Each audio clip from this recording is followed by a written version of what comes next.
కాంచీపురాన్ని ఒక రాజు పరిపాలిస్తున్నాడు. ఆ రాజు చాలా గొప్పగా పరిపాలిస్తున్నాడు, ప్రజారంజకంగా పరిపాలిస్తున్నాడు.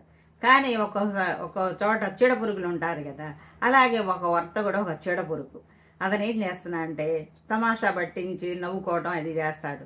అతను ఏం చేస్తాడంటే తన ఎదురుగా ఉన్న పొరుగు అతన్ని పేదవాడు అతనితో ఒక పందెం వేస్తాడు. ఏమని పందెం? నేను మనసులో ఏమున్నదో నేను చెప్పగలను కాదండి, మాంత్రికుడు ఉన్నాడు నాకు తెలిసిన అతనితో చెప్పించగలను, నాకు మరి డబ్బులు ఇస్తావా? పందెం 10 రూపాయలు అంటాడండి. ఆ మాంత్రికుడు చెప్పగలడంట ఎవరి మనసులో ఏది ఉంటే. నీ మనసులో ఏది ఉందో అది నేను చెప్పిస్తాను, నాకు 10 రూపాయలు ఇస్తావా అంటాడు. సరే అట్లా ఆ మాంత్రికుడు ఎందుకు, నేనే చెప్పగలను అంటాడు పేదవాడు. నేనే చెప్పగలను, ఆ మాంత్రికుడికి అవసరం ఏంటి అని అంటాడు.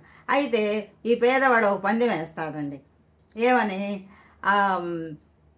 నేను ఓడిపోయాననుకో నాది ఉన్నదంతా నీకు ఇచ్చేస్తా, నువ్వు ఓడిపోయావు అనుకో నీదంతా నాకు ఇవ్వాలి అని పందెం వేస్తాడు.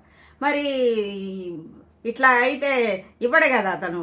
రాజుగారి దగ్గర ఈ పందెం వేద్దాం అంటాడు. రాజుగారికి పిల్లలు లేరండి, రాజుగారికి సంతానం లేదు, మంచి రాజు సంతానం లేదు. అప్పుడు సభ ఏర్పాటు చేస్తారు, సభలో వెళ్తారు. వెళ్ళిన తర్వాత ఇప్పుడు చెప్పు నీ మనసులో ఏమున్నదో అని అంటాడండి. నా మనసులో ఏమున్నదో నువ్వు చెప్పు అంటాడు పేదవాడిని.